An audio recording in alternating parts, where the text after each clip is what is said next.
নিরাপত্তার বেড়াজাল টপকে ক্রিকেটের মাঠে দর্শকদের ঢুকে পড়ার ঘটনা নতুন কিছু নয়। চলতি চ্যাম্পিয়ন্স ট্রফিতেই একাধিকবার ঘটে এমন ঘটনা। বেশিরভাগ সময়ে ক্রিকেটারদের সংশ্লিষ্ট দর্শকদের থেকে দূরে সরে যেতে দেখা যায়। আবার কখনো কখনো মাঠে ঢুকে পড়া দর্শককে নিরাপত্তাকারীর হাত থেকে বাঁচাতেও দেখা গিয়েছে ক্রিকেটারদের।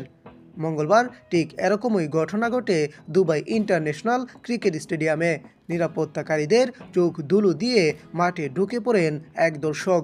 তার সঙ্গে লোকেশ রাহুল যে আচরণ করেছেন তা প্রশংসার যোগ্য, সন্দেহ নেই।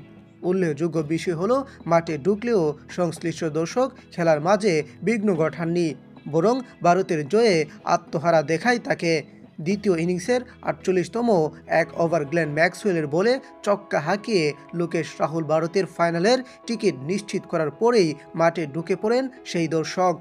তিনি সোজা পিচের দিকে দৌড়ে যান। ম্যাচ শেষ হয়ে যাওয়ায় অজি ক্রিকেটাররা সেজন্য করমর্দন করছিলেন লোকেশ রাহুলদের সঙ্গে। সংশ্লিষ্ট দর্শক দু হাত প্রসারিত করে লোকেশ রাহুলের দিকে ছুটে যান। লোকেশ রাহুল বিন্দু মাত্র বিরক্ত না হয়ে আলিঙ্গন করেন সেই অনুরাগীকে। কাঁদতে থাকা সেই দর্শককে সান্ত্বনা দেন রাহুল। দর্শকের সঙ্গে লোকেশ রাহুলের এই গলাগুলি দেখে বিরক্তি প্রকাশ করতে দেখা যায় অজি তারকা গ্লেন ম্যাক্সওয়েলকে। তিনি অপেক্ষা করছিলেন লোকেশের সঙ্গে হ্যান্ডশেকের জন্য।